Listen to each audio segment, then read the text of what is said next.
नमस्कार विद्यार्थियों, कैसे हैं आप सभी। लाभ हानि हमारी चल रही है।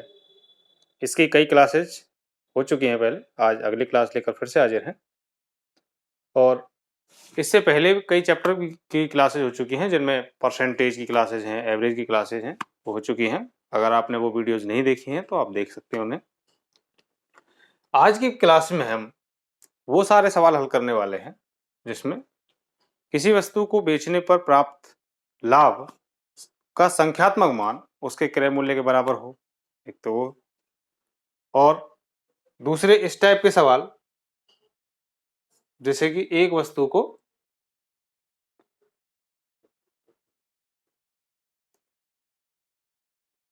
को बेचने पर कुछ एक प्रकार से बेचने पर लाभ होता है तो दूसरे पर बेचने पर हुई हानि के बराबर हो, उस टाइप के सवाल भी इसमें हम हल करने वाले हैं।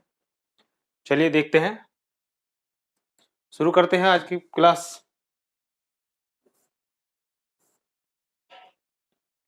देखिए, पहला सवाल है इसमें, दो वस्तुओं का क्रय मूल्य समान है जिनमें एक वस्तु को 15% लाभ पर और दूसरी वस्तु को 12% के लाभ पर बेचा जाता है। यदि उनके विक्रय मूल्य के बीच का अंतर 18 रुपए है तो प्रत्येक वस्तु का क्रय मूल्य कितना है। देखो, दो वस्तु बेच रहे हैं,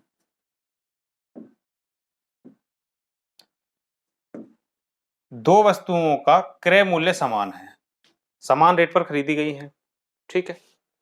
उनमें से एक वस्तु को क्या किया है, 15% के लाभ पर बेचा है और दूसरी वस्तु को 12% के लाभ पर बेचा है। एक को 15% लाभ, दूसरे को 12% लाभ। इनके बीच में जो डिफरेंस आया बेचने पर 18 रुपए का डिफरेंस आता है। आपको बताना है प्रत्येक वस्तु का क्रय मूल्य क्या है, ठीक है। देखिए, 15% फ्रैक्शन वैल्यू क्या होती है, 3/20, ठीक है। दूसरा है 12%, 12% कितना होता है, 3/25, ठीक है। ये हुआ। अच्छा, फ्रैक्शन ना बनाओ, आप इसका सीधा ही हल कर सकते हैं। मान लीजिए 100 रुपए क्रय मूल्य है, 15% लाभ पर बेची तो 15% लाभ पर बेची। दूसरा 100 क्रय मूल्य थी और 12% लाभ पर बेची तो 112 की बेची, ठीक है। अब इन्होंने कहा है कि बेचने पर जो डिफरेंस आया वो 18 रुपए का है, जबकि यहां कितने का डिफरेंस आया है, 115, 112 कितने का, 3 का। तो 3% का डिफरेंस कितने के बराबर आया है, 18 रुपए के, ठीक है। तो 1% 6 रुपए। आपसे पूछा प्रत्येक वस्तु का क्रय मूल्य बताइए, प्रत्येक वस्तु 100%, यानी 100% की वैल्यू कितनी आ जाएगी, 600 रुपए। ये हमारा आंसर हुआ, ठीक है। चलिए अगले सवाल पर चलते हैं। अगला सवाल, एक व्यक्ति 3600 रुपए के दो खिलौने ए और बी खरीदता है। यदि वह खिलौना ए को 20% और खिलौना बी को 50% के लाभ पर बेचता है तो दोनों खिलौनों का बिक्री मूल्य बराबर होता है।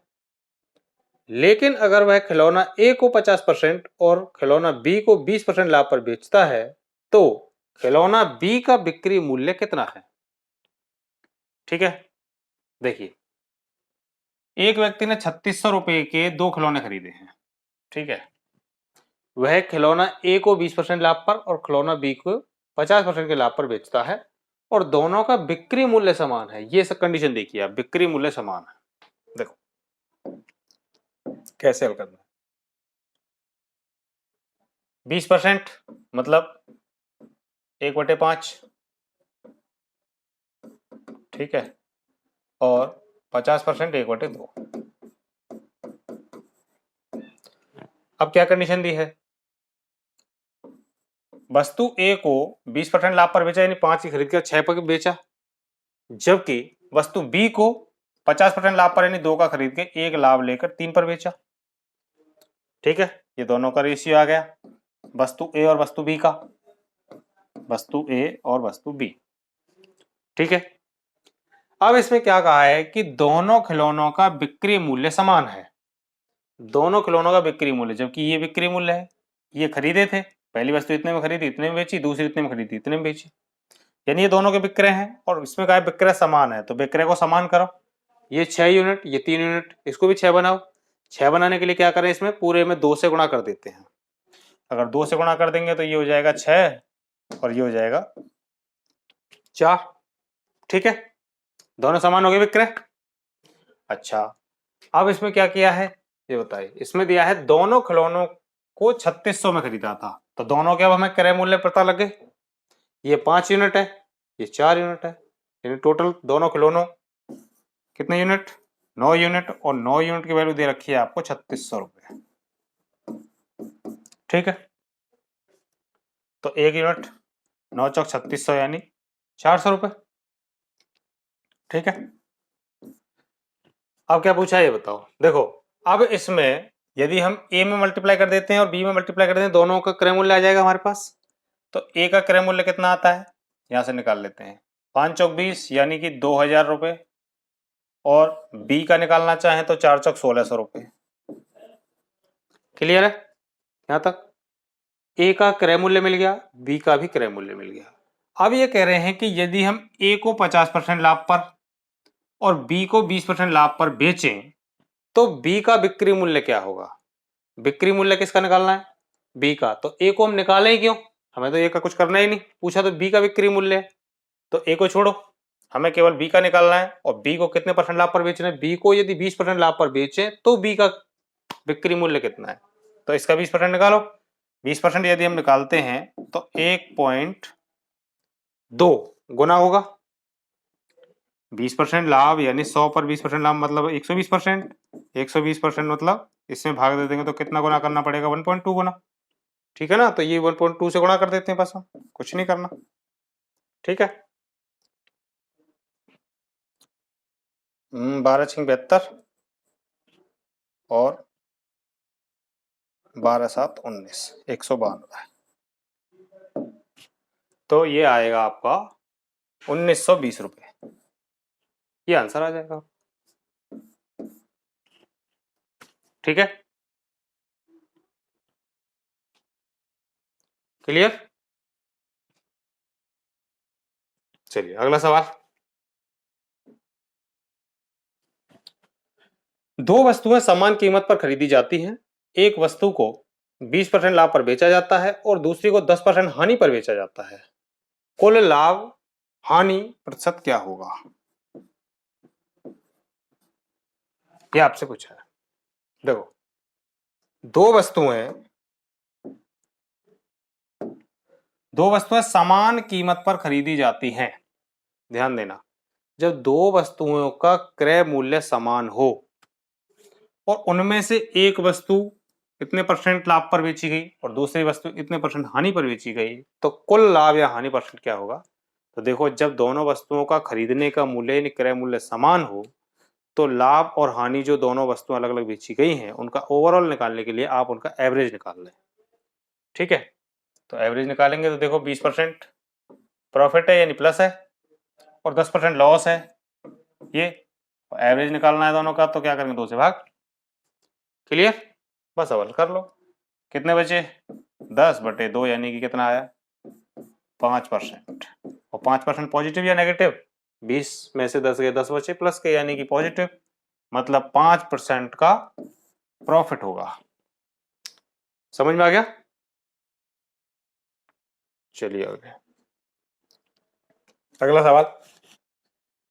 एक व्यापारी ने 50 किलो गेहूं बेचा जिसका एक भाग 15% लाभ पर बेचा गया और शेष 8% की हानि पर बेचा गया। उसका शुद्ध लाभ 12% है, तो गेहूं की कितनी मात्रा हानि पर बेची गई थी, ये पूछा है। देखिए, मैंने ये इससे पिछली वाली क्लास में भी बताया था कि जब किसी वैल्यू का एक पार्ट दे रखा हो, दूसरे पार्ट का परसेंटेज दे रखा हो और उन दोनों का ओवरऑल वैल्यू दे रखा हो, तो आप एलिगेशन मेथड से उसको निकाल सकते हैं। देखो, 1/15% के लाभ पर बेचा यानी पॉजिटिव, जबकि दूसरा हिस्सा 8% की हानि पर बेचा नेगेटिव, जबकि ओवरऑल उसको 12% का लाभ हुआ है तो 12% पॉजिटिव। क्लियर? एलिगेशन लगाएं आप तो मात्रा का रेशियो हमें प्राप्त हो जाएगा। ठीक है, 15 में से 12, 3 बचे, और 12 में से माइनस के 8 गए तो कितने हो गए? 20, 20:3, ये आ गया। क्लियर? आपसे पूछा है कि 50 किलो तो टोटल गेहूं थे, जिनमें से हानि पर बेचे गए वो कितने थे? हानि पर तो 3 यूनिट बेचे गए, टोटल है कितने यूनिट? 23 यूनिट। तो 23 यूनिट टोटल है, जबकि टोटल है कितने? 50 किलो। ठीक है, 23 यूनिट 50 किलो, तो एक यूनिट का मान 50/23। आपसे पूछे कितने यूनिट का है? हानि वाली वैल्यू बताओ, हानि की जो वो मात्रा बतानी है जो हानि पर बेची गई थी, और हानि पर 3 यूनिट बेची गई थी, हमें कितने का मान निकालना है? 3 यूनिट का, मल्टीप्लाई बाई 3। ये हल करेंगे, 50 या 150/23। देखो क्या करना है, अगर हम इसे अप्रोक्स 25 मान लेते हैं तो 25 से 150, 25 छिक्की 150, 6 बार जाता, लेकिन ये कम है तो आंसर 6 से ज्यादा जाएगा। तो 6 से ज्यादा कौन सा आंसर है? देखो ये बहुत ज्यादा है, ये भी बहुत ज्यादा है, 6 के करीब, 6 से ज्यादा, ये एक आंसर है, तो ये आपका आंसर हो जाएगा 6.52। ये तो बहुत ही ज्यादा है, ये तो बिल्कुल नहीं होगा। ठीक है, ये सवाल यूपी पुलिस एसआई 2017 के एग्जाम में आया हुआ है। ठीक, चलिए बढ़ते हैं आगे। नेक्स्ट सवाल ये देखिए, सुजाता ने अपना सामान का 75% भाग 24% लाभ पर और शेष सामान 40% की हानि पर बेच दिया। पूरे लेन देन में उसके लाभ या हानि का परसेंट ज्ञात करिए। ठीक है, देखो कैसे हल करना। सुजाता ने अपने सामान का 75%, 75% मतलब होता है 3/4, यानी कि 4 यदि टोटल था तो उनमें से 3 हिस्सा उसने कितने परसेंट पर बेचा? 24% पर, प्रॉफिट पर, प्लस, जबकि अब एक हिस्सा और बचा, 3:1 का रेशियो है ना, एक हिस्सा जो बचा उसने 40% के लॉस पर बेचा, 40% के लॉस पर बेचा। आपसे पूछ रहे हैं कि ओवरऑल इन सब का कुल लाभ या हानि परसेंट क्या हुआ, ये बताना है। ठीक है, देखो ओवरऑल हम मान लेते हैं कि ओवरऑल 24% ही हुआ, मान लीजिए 24%। ठीक, तो इसको भी 24 होना था, इसको भी 24 होना था, लेकिन ये 24 है नहीं, तो हम इसे कैसे लिख सकते हैं? 24 माइनस 64 लिख सकते हैं। तो 24 यहां भी, 24 यहां भी, तो ओवरऑल 24 तो हमें मिल सकता है। यहां लिख देता हूं, तो 24% तो है ही, माइनस कितने? 64, 64 इंटू 1, 64 ही रहेंगे। ठीक है, 64 को कितने में बांटना है? ओवरऑल बांटना है ना सब में, क्योंककि हमें तो पूरा पूछा है ना, पूरे लेन देन का। पूरा लेन देन कितने यूनिट का है? 4 यूनिट है, तो टोटल 4 से भाग देंगे, तो 16 चौक 64 यानी 16। तो 24 प्लस के माइनस के 16 कितने बचे? 8%, और प्लस में बचे, इसका मतलब प्रॉफिट होगा 8% का गेन होगा। क्लियर? अच्छा, आप इसे ऐसे भी निकाल सकते हैं, देखो 75% यानी 3/4 हिस्सा, तो 3/4 हिस्सा कितने में बेचा था? 24% के प्रॉफिट पर, जबकि अब बचा कितना हिस्सा? 1/4 हिस्सा, तो 1/4 हिस्सा हानि पर बेचा है, 40% पर, हानि मतलब यहां माइनस कर देंगे, कितने पर बेचा है? बस अब आप हल कर लीजिए, कितना है देखो, 6 चौक 24, 6 18%, माइनस, और 10 चौक 40 यानी 10%। 18% में से 10% गए तो प्लस के बचे 8%, यानी कि 8% का लाभ। तो ऐसे भी ज्ञात कर सकते हैं, आप ऐसे कर सकते हैं या ऐसे कर सकते हैं, दोनों से आंसर यही आएगा। ठीक है, चलिए अगला सवाल, एक वस्तु के दो समान टुकड़े, प्रत्येक को समान राशि पर भुगतान करके खरीदा गया। समान राशि पर भुगतान किया यानी कि क्रय मूल्य दोनों का समान है, ठीक है, और उन्हें क्रमशः 25% के लाभ और 20% की हानि पर बेच दिया। उसका लाभ या लाभ परसेंट क्या होगा ये बताना है। देखो, जब क्रय मूल्य समान हो, अभी मैंने बताया जब क्रय मूल्य समान हो और उनमें से एक हिस्से को कुछ परसेंट पर और दूसरे को कुछ और परसेंट लॉस या प्रॉफिट पर बेच दिया जाए तो ओवरऑल जो निकलेगा वो उसका एवरेज होता है। तो निकालिए, देखो क्रय मूल्य समान है तो दोनों का एवरेज निकाल लेते हैं हम। पहला है 25% का प्रॉफिट यानी पॉजिटिव, जबकि दूसरा है 20% का लॉस यानी नेगेटिव। एवरेज निकालना है दोनों का, बटे 2, यहां से घटाएंगे तो बचा 5/2 यानी कि कितना आया 2.5%। तो ओवरऑल कितना लाभ हुआ 2.5% का प्रॉफिट प्राप्त हुआ, ठीक है। चलिए अगला सवाल। 3 वस्तुएं प्रत्येक 180 रुपए पर खरीदी जाती हैं। उनमें से एक वस्तु को 10% की हानि पर बेचा जाता है। यदि अन्य 2 वस्तुओं को बेचा जाता है और पूरे लेन देन पर 25% का लाभ होता है तो दोनों वस्तुओं पर लाभ परसेंट क्या है ये बताना है। देखो, 3 वस्तुएं हैं जिनमें से एक पर 10% का क्या हुआ लॉस हुआ है, ठीक है, और बची दोनों पर हमें प्रॉफिट प्राप्त करना है। तो बची दोनों समान है, इसका मतलब x और x मान लेते हैं टोटल 2x है, और ओवरऑल जो हमें प्राप्त हुआ है वो कितना प्राप्त हुआ है 25% का प्रॉफिट। तो मैंने क्या कही थी, जब तीनों वस्तुएं प्रत्येक वस्तुएं 180 180 180 रुपए के हिसाब से खरीदी गई हैं, इसका मतलब क्रय मूल्य तीनों का समान है, और तीनों का क्रय मूल्य समान है तो जो ओवरऑल निकलता है वो तीनों के प्रॉफिट लॉस का एवरेज होता है। अब इसमें से एक का प्रॉफिट लॉस दे रखा है, बचे 2 का नहीं दे रखा है, तो हो तो 3 गई ना, एक ये और दोनों हम मान लेते हैं कि ये x है और दूसरा वाला भी x है। तो टोटल एवरेज निकालना है तो 3 से भाग देना पड़ेगा, बस कुछ नहीं करना, इसको हल कर दीजिए। कितना है 75 और ये 10 इधर पहुंच जाएंगे तो 2x बराबर कितना हो जाएगा 85। तो x बराबर कितना आएगा 42.5, 42 दूनी 84 और 85, 42.5%। क्लियर, समझ में आ गया होगा। इधर मल्टीप्लाई किया 25 से 75 और ये 10 माइनस के उधर जुड़ गए तो 75 और 10 85 और x 2x इक्वल टू 85, तो 2 से भाग दे देंगे, कितना आएगा 42.5%, ठीक है, ये आंसर है।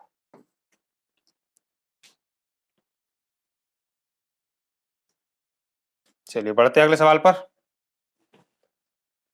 राधा ने एक कंप्यूटर टेबल को 10,000 रुपए में और एक सेंटर टेबल को 5,000 रुपए में खरीदा। उसने कंप्यूटर टेबल को 8% लाभ पर और सेंटर टेबल को कितने परसेंट लाभ पर बेचना चाहिए ताकि पूरे लेन देन पर 10% का लाभ प्राप्त हो जाए, ठीक है। देखो, कंप्यूटर टेबल 10,000 की खरीदी गई, जबकि सेंटर टेबल 5,000 रुपए की। आप ये देखो, 10,000 कंप्यूटर टेबल और सेंटर टेबल 5,000, ठीक है। रेशियो ले लेते हैं, 5,000 दूनी 10,000 यानी कि रेशियो क्या आया 2:1, ठीक है। यहां लिख देता हूं मैं, याद ना रहे कहीं, ये काटने के बाद ये रेशियो आया, ठीक है, कंप्यूटर टेबल और सेंटर टेबल का। उसने कंप्यूटर टेबल को 8% के लाभ पर बेचा, इसने इसको बेचा है 8% के लाभ पर, ठीक है, जबकि वो कह रहे हैं कि ओवरऑल जो प्राप्त हुआ है वो 10% का लाभ प्राप्त हुआ है, ठीक है। तो आपको ये दूसरा हिस्सा यानी कि सेंटर टेबल कितने परसेंट लाभ या हानि पर बेची गई है, ठीक है, ये आपको बताना है। देखिए, अगर ये 10% है तो हम मान के चल रहे हैं कि ये भी 10% है। तो अब आप ये देखें कि 10% के हिसाब से ये कितना कम है 2, कितने पर? 2 पर, तो 2 दूनी 4, कम है तो इसको बढ़ाना पड़ेगा। कितने पर? 1 पर, 1 में बांटना है ना इसको, तो केवल इसी की वैल्यू प्राप्त कर रहे हैं। तो कितना आ जाएगा? 10% प्लस 4 यानी कि 14%। 14% हमारा आंसर बनेगा। ये आंसर है। ठीक है, ऐसे ना याद करना चाहें तो आप ऐसे याद कर सकते हैं, जैसे अभी बताया था थोड़ी देर पहले कि 2 और 1 3 टोटल है, 3 में से 2 हिस्सा यानी कि 2/3 हिस्सा कितने परसेंट पर? 8% पर बेचा। सेकंड हिस्सा हमें पता नहीं है कितना, 1/3 हिस्सा हम मान लेते हैं x% पर बेचा, और ओवरऑल क्या प्राप्त हुआ? हमें 10% का प्रॉफिट प्राप्त हुआ। बस हल कर लीजिए, कितना आया देखो, 1/3 1/3 3 कॉमन ले लीजिए इसमें से और इधर मल्टीप्लाई में पहुंचा दीजिए, तो यहाँ पर बचेगा 8 दूनी 16 प्लस 1x, और ये 3 दोनों से कॉमन लेके यहाँ पहुंच जाएगा, तो ये हो जाएगा 10 तिया 30। बस इसको ले जाकर घटा दीजिए, तो x बराबर कितना आ जाएगा? 14%। यहाँ से भी यही आएगा, यहाँ से भी यही आएगा। ठीक है, कैसे भी कर सकते हैं। अगला सवाल, एक घड़ी 144 रुपए में बेची गई, यदि लाभ प्रतिशत क्रय मूल्य के संख्यात्मक रूप के समान है तो घड़ी का क्रय मूल्य क्या है? देखो, इस पर होने वाला लाभ घड़ी के क्रय मूल्य के संख्यात्मक मान के बराबर है, तो घड़ी का क्रय मूल्य क्या है ये बताना है आपको। ये सवाल करने के लिए ऑप्शन से ही जाना पड़ेगा, और उसी से सरल होता है, जल्दी हो सकता है, अदरवाइज आप एक्स मान के हल करेंगे बहुत समय लगता है उसमें। देखो, आप ऐसी वैल्यू चुनो कि उसका उतना ही परसेंट निकाल के यदि उसमें जोड़ दिया जाए तो ये विक्रय मूल्य की वैल्यू प्राप्त हो जाए। ऐसी वैल्यू देखनी है कोई आपको। ठीक है, देखो ये कह रहे हैं, जैसे मैं एक आपको उदाहरण समझा दूं। मान लीजिए जैसे इसमें 60 रुपए दे रखा है, तो मैं मान लेता हूं, मान लीजिए 60 रुपए है और 60 पर 60 ही परसेंट का प्रॉफिट हुआ है, तो 60 का 60% प्रॉफिट भी हो रहा है, तो उसका वो कितने में बिकी गई होगी? 60 तो क्रय मूल्य हो गया, प्रॉफिट कितने का हो गया?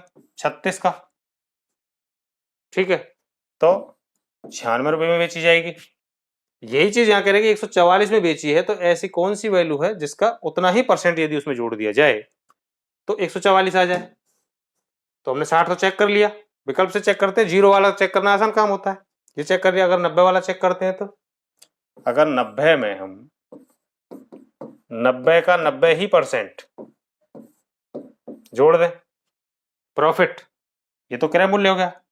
यदि 90 में खरीदी है और उसका 90% ही प्रॉफिट निकालें, इसमें कहा है कि यदि लाभ परसेंट और क्रय मूल्य का संख्यात्मक रूप से समान हो दोनों मान, तो एक तो क्रय मूल्य और लाभ परसेंट, जो लाभ का मान है संख्यात्मक रूप से। देखो कितना आया, दोनों में 81, 81 ये और 90 ये, 171, ये भी नहीं है। ठीक है, तो फिर कौन सा लेंगे? अब एक जीरो वाला और बचा है, 80।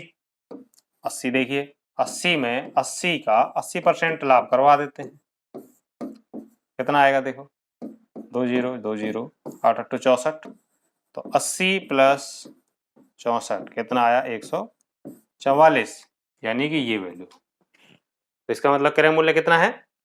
80 रुपए। ठीक है, इसका 80% लाभ यदि इसी में जोड़ते हैं तो 144 रुपए में बेची जाएगी। ठीक है, जब भी ऐसा सवाल मिले आप ऑप्शन से यूज करके हल करेंगे। अगला सवाल देखिए, एक व्यक्ति x रुपए में खरीदी हुई एक वस्तु को, यानी x उसका क्रय मूल्य है, बेचने पर, एक वस्तु को 75 रुपए में बेचने पर पाता है कि उसका लागत x% लाभ हुआ है, उसको x% लाभ हुआ है। तो आप समझ रहे, इतने रुपए में खरीदने पर जो लाभ है वो भी x% के बराबर है, अभी जैसा सवाल हो गया। तो x का मान क्या है? फिर से ऑप्शन चुनो, देखो किससे 75 आ सकता है। देखो, अब इसमें हमें लास्ट में 5 चाहिए। यदि आप इस वैल्यू को लेते हैं 20 को, तो 20 में 20 का 20% यदि प्रॉफिट करवाते हैं, तो देखो एक जीरो कट जाएगी, तो जीरो यहाँ कट गई, तो 2 दूनी 4 आया, तो यहाँ नहीं बचेगा। तो जीरो वाले केस में तो यहाँ जीरो जीरो कट जाएंगे, तो आप कौन सा देखें, अगर ये वाला देखो, सी 50 में 50 का 50% लाभ करवा देते हैं, तो देखो यहां आ जाएगा 5 पंजे 25, लास्ट में 5 आया, और 25 और 50 कितने में पे की जाएगी वस्तु, 75 रुपए में। तो यही हमें आ जाएगा फिर 75 रुपए में जो प्राप्त लाभ होता है वो क्रय मूल्य का ही x% लाभ होता है। तो क्रय मूल्य 50 है तो 50 का 50% ही लाभ भी हुआ है, इसलिए 75 रुपए में बेची जाएगी। ठीक है, अगला सवाल, एक व्यक्ति ने अपनी कलम 24 रुपए में बेची तथा उसका लाभ प्रतिशत संख्या अनुसार क्रय मूल्य के बराबर था। फिर से वही सेम काम, लाभ परसेंट किसके बराबर आया, क्रय मूल्य के ही बराबर आया। क्रय मूल्य और प्रॉफिट दोनों सेम है, तो कलम का क्रय मूल्य क्या है ये बताना है। फिर से वो वैल्यू उठाओ और 24 बनाओ उसको, देखो कौन सी वैल्यू आ सकती है। पहली को उठा के देखते हैं, अगर ये 12 है मान लीजिए, तो 12 का 12% लाभ। देखो इसको मैं ये लेके बता रहा हूं इसलिए कि इसको हमें क्यों नहीं लेना चाहिए। अगर मान लो हम इसको काटते हैं तो यहाँ दशमलव आएगी, यहाँ भी दशमलव आएगी, 1.2 1.2 इस तरीके से कटने के बाद, और जब आप इसका गुणा करेंगे तो पॉइंट में आएगा आंसर, जबकि वहां पर सीधे 24 रुपए है। इसका मतलब हम इस वैल्यू को यूज नहीं करेंगे, तो जीरो वाली वैल्यू को यूज करेंगे ताकि वहां 0 0 कट जाए और एक सीधी बिना दशमलव की वैल्यू आए। तो जीरो वाली पहले एक ही है 20, इसको उठा के देख लेते हैं। देखो 20 और 20 पर 20 का 20% ही प्रॉफिट करवा दो। देखो कितना आया, 2 दूनी 4 और 20, 20 + 4 यानी 24। सेटिस्फाई ये वाला। इसका मतलब वस्तु का क्रय मूल्य कितना होगा, 20 रुपए। जब 20 रुपए पर 20% का ही प्रॉफिट होता है तो वो 24 रुपए में बेची जाती है। ठीक है, अगला सवाल देख 50 मीटर कपड़े बेचने पर एक व्यक्ति को 20 मीटर कपड़े का क्रय मूल्य प्राप्त होता है, तो उसका लाभ प्रतिशत क्या है ये बताना है। देखो ऐसे सवालों में आपको ध्यान देना है कि शुरुआत वाली लाइन यही कहेगा कि इतने मीटर सामान बेचने पर या इतनी वस्तु बेचने पर, ठीक है, उस पर होने वाला लाभ या हानि, होने वाला लाभ या हानि। अब इससे आगे की लाइन ये डिसाइड करती है कि ये दोनों वैल्यू क्या है। होने वाला लाभ या हानि, इसका मतलब ये तो लाभ हानि है ही, ये तो डायरेक्ट शो कर रहे हैं कि होने वाला लाभ या हानि इतना है। प्रॉफिट और लॉस तो ये शो हो रहा है डायरेक्ट। ये वैल्यू क्या है ये डिसाइड करता है अगली वाली लाइन, क्या है कि ये क्रय मूल्य पर प्राप्त होता है यानी क्रय मूल्य के बराबर आता है या विक्रय मूल्य पर आता है। अगर ये क्रय मूल्य पर आता है तो ये सीधे सीधे ही क्रय मूल्य के रूप में, सीपी के रूप में यूज होता है। और यही वैल्यू अगर आप विक्रय मूल्य के रूप में प्राप्त होता है तो इस वैल्यू को आप विक्रय मूल्य यानी एसपी के रूप में यूज करेंगे, सेलिंग प्राइस के। क्लियर बात समझ में आ गई। इसमें कंफ्यूजन बस यही होगा कि इतने मीटर कपड़ा बेचने पर एक व्यक्ति को 20 मीटर कपड़े के पहली कंडीशन क्रय मूल्य के बराबर प्राप्त होता है। दूसरी कंडीशन 50 मीटर कपड़ा बेचने पर एक व्यक्ति को 20 मीटर कपड़े बेचने का विक्रय मूल्य प्राप्त होता है, या क्रय की जगह विक्रय बोल देंगे। तो जब ये क्रय के रूप में कहे तो आपको इसको सीपी के रूप में लेना है, और जब विक्रय के रूप में कहे तो आप इसको विक्रय ही मानना है। क्लियर, चलिए सवाल हल करते हैं।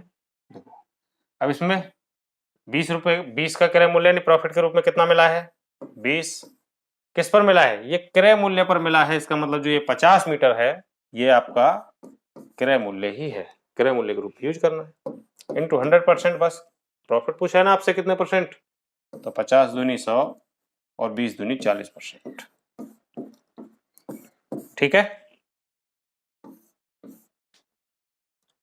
क्लियर। चलिए और आगे समझ में आ जाएंगे। इस प्रकार के बहुत कई सारे सवाल लिए हैं।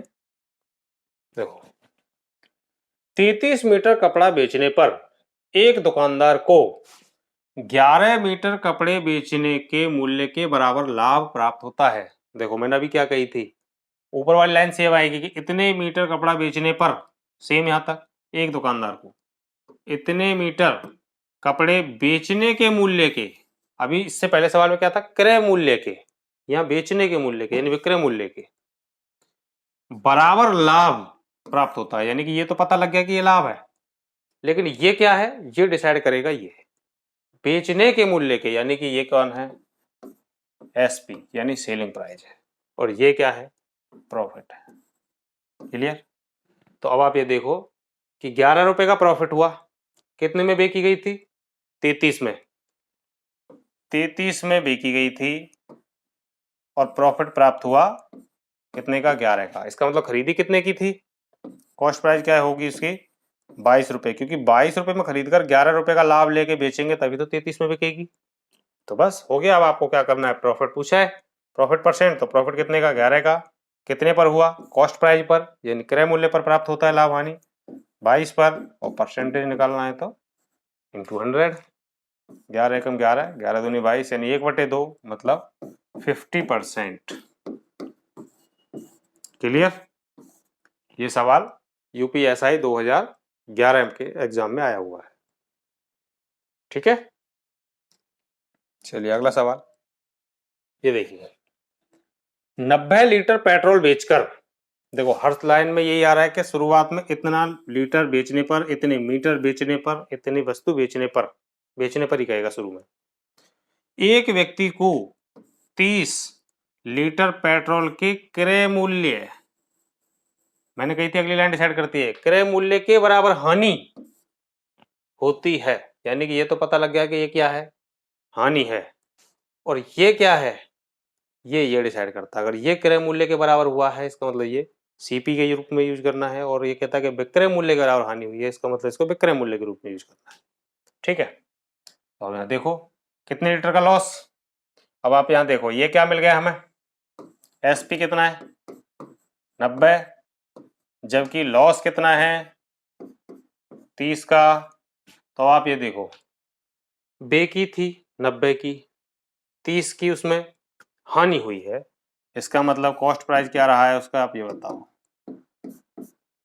क्रय मूल्य क्या है उसका, 120, क्योंकि 120 में खरीद कर 30 के नुकसान करके अगर हम बेचेंगे तभी वो 90 की बिकेगी, 30 का नुकसान हो गया, हमें 90 की बिकी है।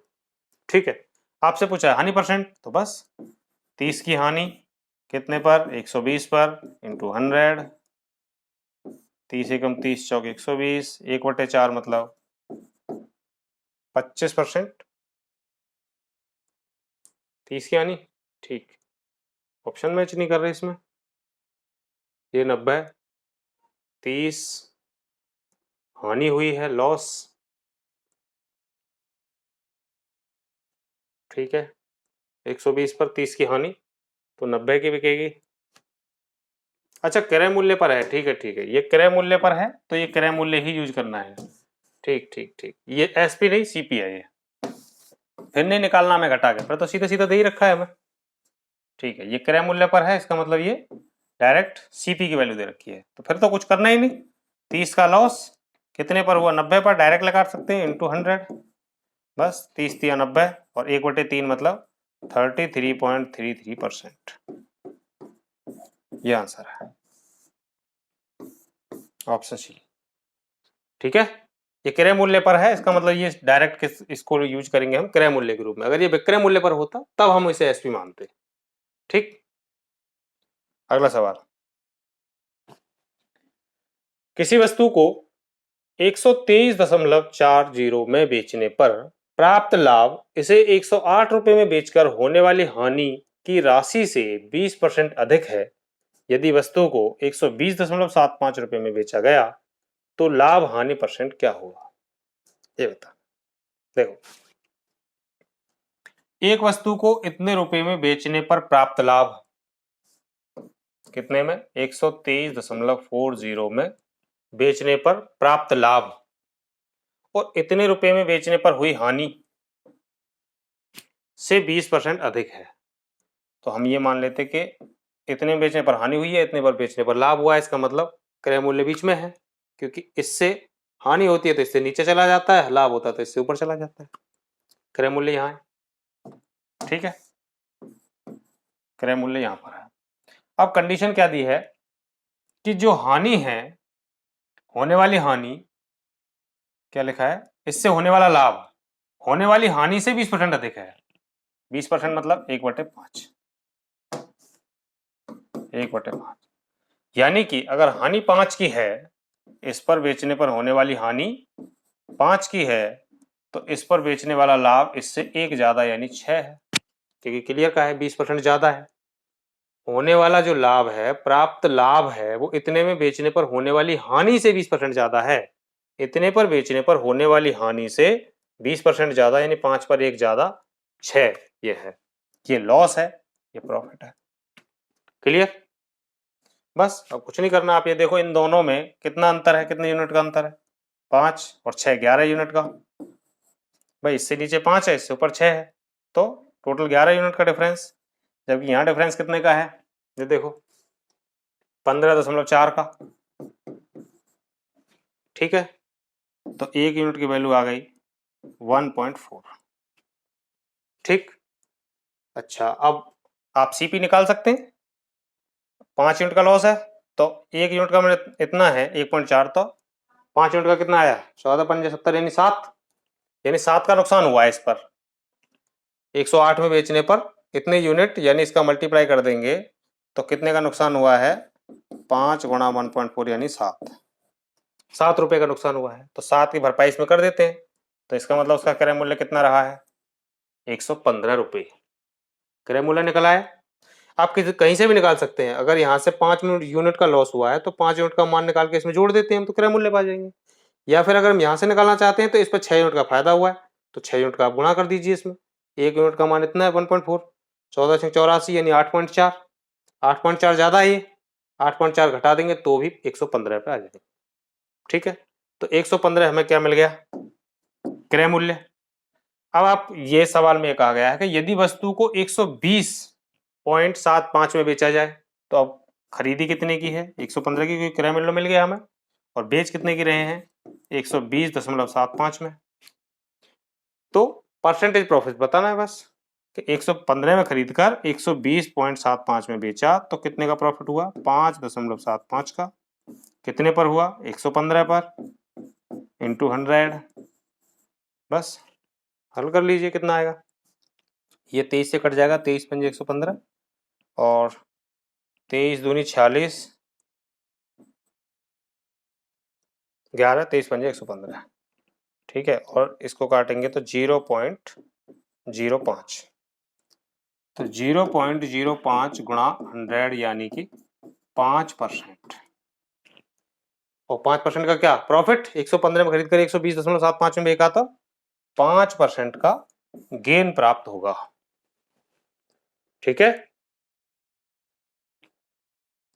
देख सकते हैं। चलिए अगला सवाल। एक व्यक्ति 280 कुर्सियों को बेचकर 35 कुर्सियों के विक्रय मूल्य के बराबर लाभ कमाता है, तो उसका लाभ प्रतिशत बताओ। देखो, एक व्यक्ति 280 कुर्सियों को बेचकर, इतनी कुर्सियों को बेचकर 35 कुर्सियों के विक्रय मूल्य, यह याद रखो, किस पर, विक्रय मूल्य के बराबर प्रॉफिट कमाता है। इसका मतलब ये तो डिसाइड हो गया कि ये क्या है, 35 का क्या कमा रहा है, प्रॉफिट।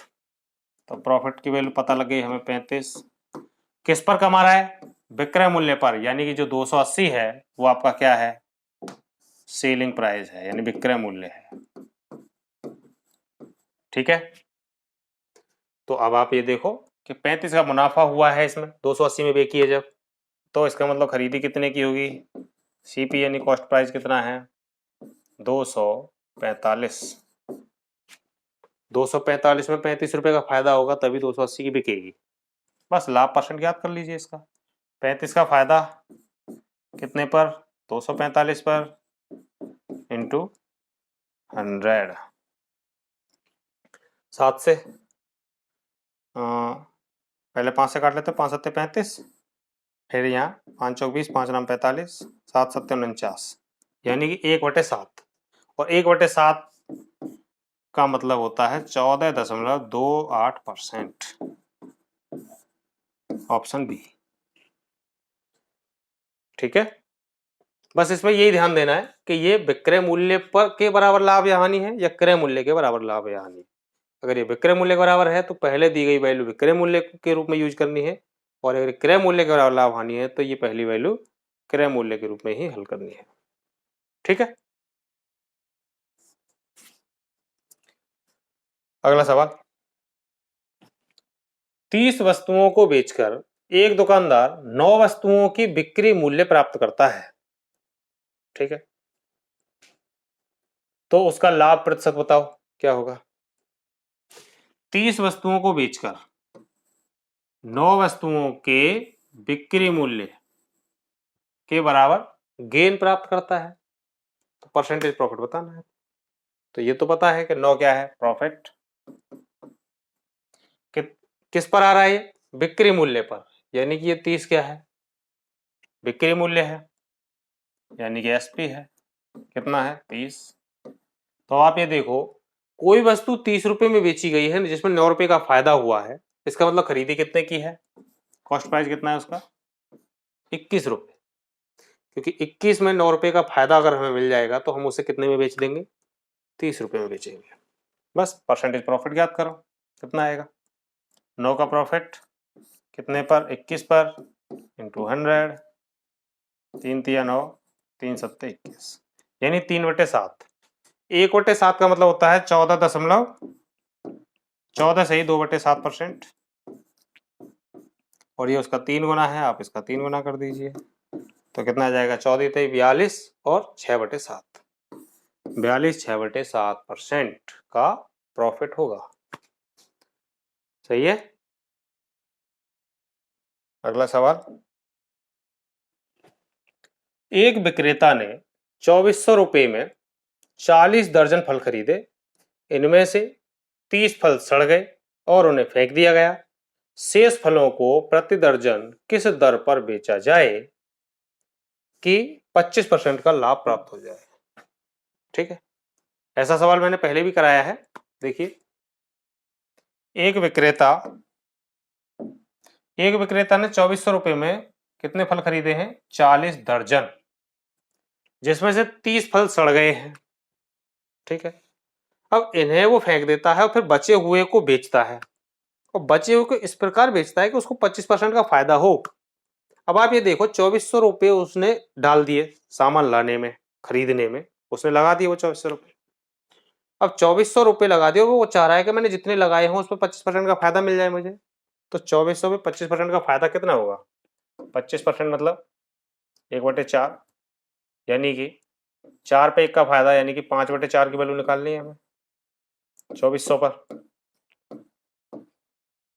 हल करो, 4 × 24, 6 × 30, यानी कि 3000 रुपए 2400 का उसने खरीदा है, और 25% का लाभ वो चाहता है, तो उसे 3000 रुपए में बेचने पड़ेंगे वो सब। समझ में आई बात, 2400 रुपए में उसने फल खरीदे हैं, और अगर वो 25% का लाभ चाहता है तो उसको 3000 रुपए में बेचने पड़ेंगे वो फल। लेकिन अब 3000 रुपए में वो 40 दर्जन तो बेच ही नहीं सकता, क्योंकि 30 तो खराब ही हो गए। 30 का मतलब 2.5 दर्जन, 12 में 1 दर्जन, फिर 12, 24 और 6, 30, यानी 2.5 दर्जन। 2.5 दर्जन तो इसमें से खराब हो चुके हैं, तो बचे कितने, 40 में से 2.5 खराब हो गए, तो बचे 37.5 दर्जन। 37.5 दर्जन मतलब 75/2, इतने दर्जन बचे। तो बस 3000 रुपए में हमें बेचने 37.5 दर्जन। तो बताओ किस भाव से बेचने पड़ेंगे, 3000 बटे 75/2, यानी बटे का 2 ऊपर आ जाएगा। बस हल कर लो, 75 चौक 300 और 4 दूनी 8 और 1 0, यानी 80 रुपए प्रति दर्जन के हिसाब से उसको बेचने पड़ेंगे। ये आपका आंसर आएगा। समझ में आया, शेष फलों को प्रति दर्जन किस दर पर बेचें कि 25% का लाभ हो, तो 80 रुपये प्रति दर्जन उसे बेचने पड़ेंगे, तब उस जाके उसे 25% का फायदा हो पाएगा। ठीक है, चलिए अगला सवाल। एक वस्तु को 720 रुपये में बेचने पर होने वाला लाभ उस वस्तु को 360 रुपये में बेचने पर होने वाली हानि का आधा है, तो वस्तु का क्रय मूल्य कितना है? ठीक, देखो अभी जैसा सवाल है कि 720 रुपये में बेचा, फायदा हुआ, और जब 360 में बेचा तो नुकसान हुआ। इसका मतलब क्रय मूल्य कहीं बीच में रहा होगा कि जब 720 में बेच देते हैं तो इसको फायदा होने लगता है, और जब 360 में बेचने लगते हैं तो हानि होने लगती है। और कंडीशन ये है कि इतने पर बेचने पर होने वाला जो फायदा है, जो लाभ है, वो इतने पर होने वाली हानि का आधा है।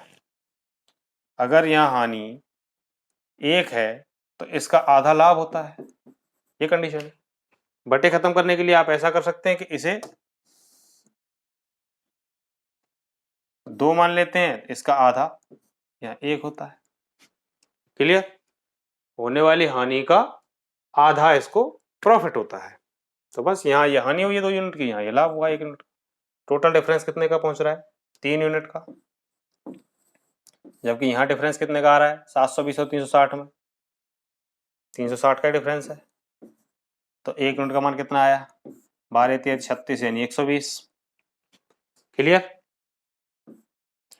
120 1 यूनिट का मान। अब आप इससे क्रय मूल्य ज्ञात कर लो। पूछा ही आपसे कि क्रय मूल्य कितना है, किसी से भी निकाल लो। इसमें 2 यूनिट का नुकसान है, अगर इस 2 यूनिट को इसमें मिला देते हैं तो क्रय मूल्य पर पहुंच जाएंगे हम, क्योंकि ये कम रह गया है। तो 1 यूनिट का मान 120, 2 यूनिट का मान 120 दूनी 240, इसमें आप 240 मिला दीजिए। 360 प्लस 240 कितना हो जाएगा? 600। तो 600 हमारा क्रय मूल्य होगा। आप चाहो तो इससे भी निकाल सकते हैं कि 1 यूनिट का मान कितना? 120। तो 1 यूनिट का मान 120, इसमें से माइनस कर दो तो भी हम वापस आ जाएंगे इसी पर, या इसमें प्लस कर दो तो भी हम आगे पहुंच जाएंगे क्रय मूल्य पर। ठीक है, अगर 720 में से 120 घटा दें तो भी आएगा 600। सही है। चलिए अगला सवाल। 12,000 रुपये में एक मोबाइल बेचने पर होने वाला लाभ परसेंट इसी मोबाइल को 9,000 रुपये में बेचने पर हुई हानि के बराबर है। एक वस्तु को या एक मोबाइल को 12,000 रुपये में बेचने पर जो लाभ होता है वो इसको 9,000 रुपये में बेचने पर हुई हानि के बराबर होता है। ठीक है, तो 20% का लाभ कमाने के लिए इस मोबाइल को कितने मूल्य पर बेचा जाना चाहिए? देखो, इससे पहले वाले सवाल में जो कहा था कि इतने रुपए में बेचने पर होने वाला लाभ, इतने रुपए में बेचने पर होने वाली हानि का, अब या तो परसेंटेज बोला था कई सवालों में कि इसका 20% ज्यादा है, 30% ज्यादा है, या ये बोला था कि इसका आधा है, इसका 2 गुना है, ऐसे बोला था। इस सवाल में ना गुना बोला है, ना 20% ज्यादा 30% ज्यादा, ऐसे कुछ नहीं बोला, बराबर बोला है। जब भी ये कहे कि इतने पर बेचने वाला होने वाला लाभ इतने पर बेचने पर होने वाली हानि के बराबर है, तो जो क्रय मूल्य होगा वो दोनों का एवरेज होता है। ठीक है, इतने पर बेचने पर होने वाला लाभ और इतने पर बेचने पर हुई हानि के बराबर है, तो क्रय मूल्य क्या हो जाएगा? सीपी, इन दोनों का एवरेज हो जाएगा। एवरेज यानी 12,000 प्लस 9,000 बटे 2, एवरेज 12 और 9 21,000 बटे 2 यानी कि 10,500 रुपये। ये आ गया हमारा क्रय मूल्य। ठीक है, अब ये कह रहे हैं इस क्रय मूल्य को 20% लाभ कमाने के लिए अगर बेचें हम तो किस मूल्य पर बेचा जाना चाहिए? तो 20% का लाभ कमाना है, इस पर वैल्यू निकाल दीजिए इसकी। कितना आएगा? 20% मतलब 1.2 गुना 1.2, 120 हो जाएगा ना। 20% का लाभ कमाएंगे 100% पर तो 120 बटे 100 करेंगे तो 1.2 गुना, तो 1.2 से गुणा कर दीजिए, कुछ नहीं करना आपको, इंटू 1.2। देखो 2 जीरो, ये 12 पंजे 60 और 12 एक के बाद दशमलव,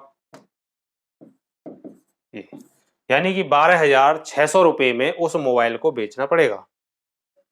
ये हमारा आंसर बन जाएगा। ठीक है, समझ में आए होंगे आज के सवाल आपको? चलिए मिलते हैं अगली क्लास में। धन्यवाद।